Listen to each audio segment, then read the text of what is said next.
Hello, everybody. It's Dave Neal, stand-up comic and host of Bachelor Nation News. And we have an update to a pretty wild story from this past year. The full cheating story explained between Kylee and Avon. Of course, they announced on Bachelor in Paradise that they were engaged, and it was like a day later she announced they broke up. She found out at a steakhouse.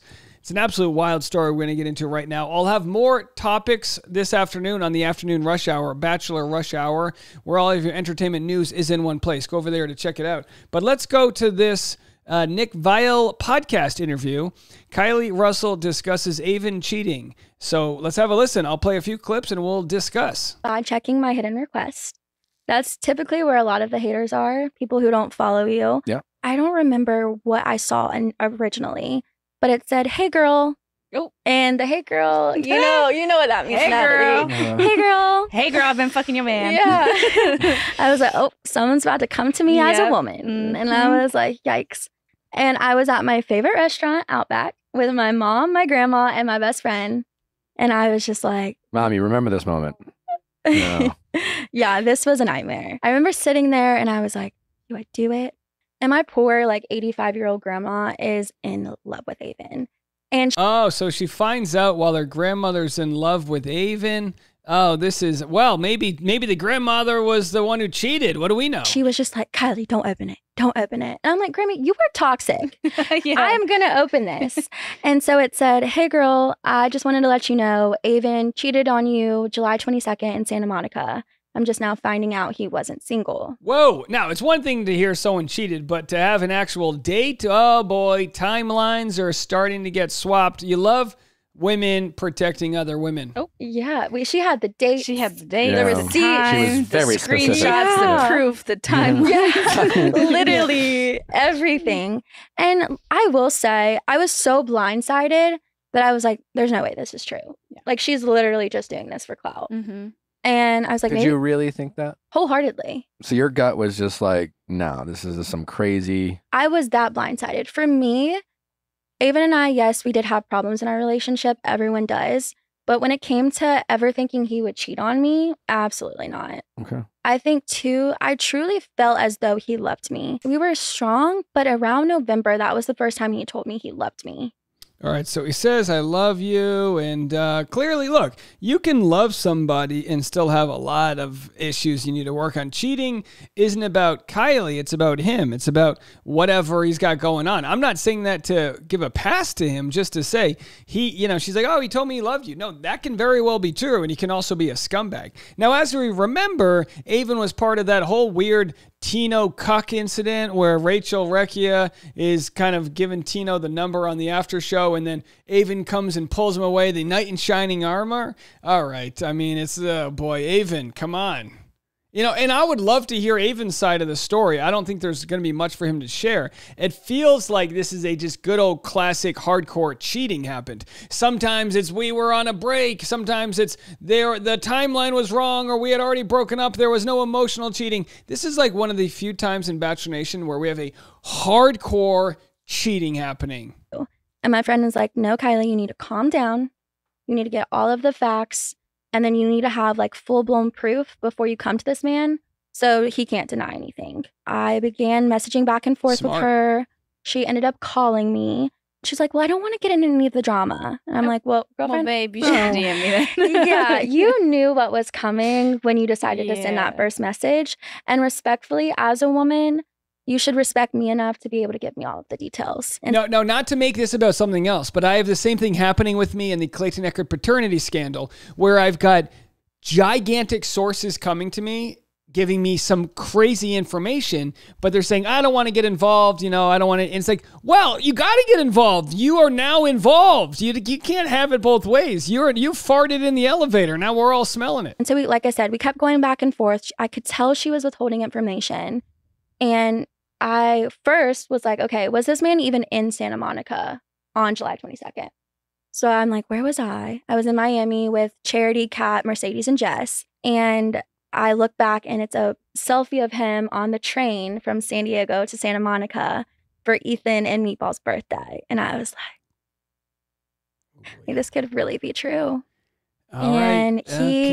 I remember being in Miami and I'm like, okay, I know how it would feel if I was a guy, my girlfriend's living her best life at Club Live. Like, I don't want to put him in an uncomfortable situation. So I remember being in Miami with my friends, going out of my way to make him feel so comfortable. Like, I was texting him all the time, FaceTiming him. Like, I wanted him to know that I was okay and I was. They're like, I might be in Miami with my girls clubbing, but like I'm thinking still about thinking about you. Very kind of Kylee to sort of know that jealousy can play a factor and not want that to dictate their relationship. Sadly, as we about see, that wasn't enough to prevent the cheating. And my question is, was it a one-night stand? Was it premeditated? First of all, it's a deal breaker. Relationship's over, absolutely. But now we want to know, was she someone he already knew? Was it a friends with benefit? What was it? Was he just wasted? What was it? Picture of him in her bed the next morning. Whoa, what? Yeah. She took it? The girl took a picture. Yeah. And so Avon hooks up with this lady, a respectable lady in Santa Monica. And again, this lady at the time might not know that Avon's in a relationship because at the time, Bachelor in Paradise is going on. They can't see each other. This is where nefarious, maybe noxious activities happen. And the lady had that evidence. Oh, you never want that. Do you have the picture? I do. Can I see it? I can show it to you. Yeah, we won't air it. Yeah, no, I can show you. Yeah. Can we grab it? Yeah. Yep.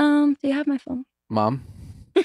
In his defense. Come on down. Wow, Kylie's mom's got the receipts. This is a family affair. In his defense, he had his clothes on. Yay. They should have had all this media beforehand. That's when. If this motherfucker is smiling in this picture. No, it's like him sleeping, and she like sneakily took a photo to like send to her group chat and be like, I just hooked up. This picture. Natalie's saying exactly what I did.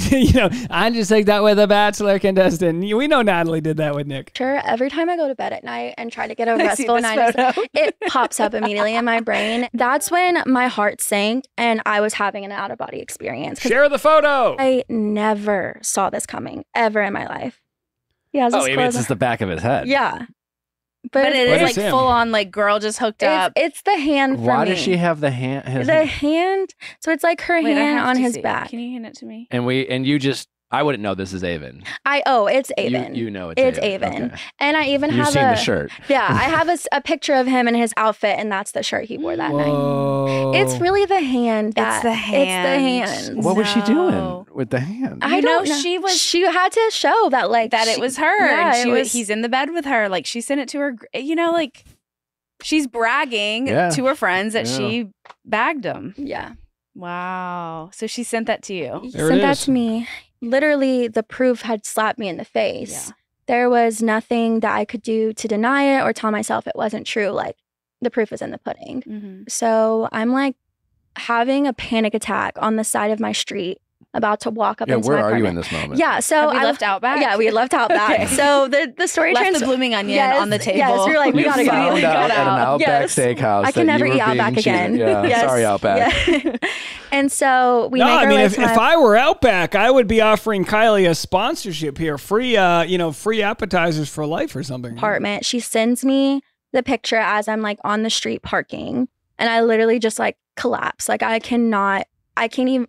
Everything went numb. And so I'm still seeing red. I'm like running up to my apartment so I can call him.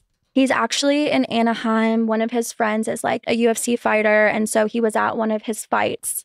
Red flag. But he's at dinner prior. And he's like, hey, babe, what are you doing? Like, it's loud. He's living his best life. And I'm like, oh, I'm about to literally like rain on his parade. And I'm like, I'm going to need you to leave. And he's like, what? I can't hear you. I'm like, I'm going to need you to leave. And I'm like, where were you July 22nd after Eric and Meatball's birthday? Oh, she becomes a detective. She's got the little single light above her. Tell me the truth. You can't handle it. And he was like, I stayed with Eric. And I said, where were you July 22nd after the birthday party? And he was like, I was at Eric's. And I was like, okay. So he had an alibi, but of course that alibi didn't include, or expect that there would be photographic evidence. Well, why do I have a picture of you in another female's bed the next morning? Is this Eric Gabby's ex? Yeah. Okay. Eric. And now that I know a little bit more about Eric, I'm just like, I probably wouldn't have felt comfortable with him hanging out with him anyway. I thought Eric has a girlfriend. I don't know. No. I think I don't know. I think they broke up. Okay. Yeah. Okay, cool. That is, I don't know if that's the tea, but that's what I heard. Okay. Right. And so it just like went dead silent. And all right, so then, you know, she's feeling crushed. And again, as I have the question, was it a one-time thing? Or they say once a cheater, always a cheater. I'm not saying that in any way to defend him. He sounds like a piece of shit. I mean, they were engaged at this point, right? I mean, even if they weren't engaged, this is just a real slimeball thing here. And now we find out he cheated other times. Does allow me to respect him a little bit more, just because he's forthcoming with this information. I would have never found out about what he's about to tell me if he wouldn't have told me. That's fair. And he said both times. So he tells her more information, and she's like, that's respecting that he told me of the other cheating, and now I'm going to blast it on the podcast. Which, again, it's her story to tell. Times I went home to Boston. I rekindled with an old childhood friend who I've known for years, who I used to have feelings for. Both times we hooked up. And I was going to tell you, but I was told not to because she didn't want to be involved. I have made these mistakes. I have really fucked up and hurt you. I'm laying this out there, but that is the full extent of everything over the last 6 months. LA and the 2 Boston trips. I'm worthless and I feel totally, totally worthless right now. I stepped out on our relationship and I don't know what to do. I don't deserve to be painted in any good light. I don't deserve you. I don't deserve anyone. I'm telling you this because you deserve to know, and that is the only thing. I need to seek major help in rebuilding myself. I have pretended to be something I'm not for the last few months, and it is a problem. My feelings for you have grown so strong, and I've just completely ruined it all. I ruined such a good thing, the best thing. I'm so sorry I've done these things to you. I have serious issues that I need to take care of, and I've lost the best thing in my life because I was being a selfish, inconsiderate prick who was not taking this relationship seriously. I don't know what I'm going to do without you. I just talked to my mom, and she's beyond upset with me. I have lost everything. I'm a horrible, horrible person, and I'm completely shutting down. That's everything that has happened and that I've done. And whatever you need to do or to post or whatever, all I care about is you. I'm so sorry. I'm so sorry about everything. I have ruined everything. Wow. Now, again, he's still a slimeball here, but he says share it. He doesn't care about his image. He says share it. I'm a POS. Wow. This is interesting. As this relationship has gotten to this point, I've grown deeper and deeper in love with you. And at the beginning, I wasn't taking this seriously at all. I wasn't putting in any effort. I didn't think we were going to get to such a good point, and that is not fair. It's a waste of your time, and you deserve a better person than me. You deserve someone who is going to love you and give you everything, and I have not done that. I have laid everything out, and I'm the worst human on earth. I'm sorry. I'm so sorry that I've done this to us. I'm taking full responsibility for this ridiculously disrespectful mistake, and I know there's nothing I can do to mend us. I'm not a good person, and I don't deserve anyone or anything. Okay. Wow. All right, I mean, okay, it's also like, don't have a pity party. You can't play the victim here, but I understand he feels that way because he is that way. It's the lowest, it's pond scum, and it doesn't mean he can't improve himself from this position. But yeah, go get therapy, Avon. You know what I mean? You can rebound from this, just not with Kylee. Was the 2 Boston trips? When did he say he went? So he was there in August. Okay, so it was July, August, September. and September. Tougher to swallow than the July ones. Yeah, like I said, the July time, it was something that I could get over. And sorry for interrupting. Really? But for the people listening, she says she could get over the first cheating. I don't know if that's true, but either way, the fact he kept on doing it, yeah. I hear what you're saying. Yeah. Because when you get out of a Bachelor bubble, it's a very weird feeling, and you feel, I don't, not brainwashed, but like you're in this bubble, right? And nothing really else matters. And so when you get out, there is an adjustment period for these couples. And what he did was, there's no excuse. He was wrong. We're not making excuses for him, but I can understand why you were able to try to find a way to forgive him. All right, so there it is, folks. There's Kylee sharing the receipts. Fascinating stuff. As always, we credit our sources. You can go check out Nick Viall, Mr. Mucus himself. You can go check out Nasal Nick over there. I'm not making fun of him. It's just he was in a Mucinex commercial. I'm not saying he's nasally. He's whatever. I'm sure he's got clear nasal passageways thanks to his Mucinex brand deal. But either way, that's neither here nor there. You can go check out that full episode. And we'll be back with Bachelor Rush Hour right after this.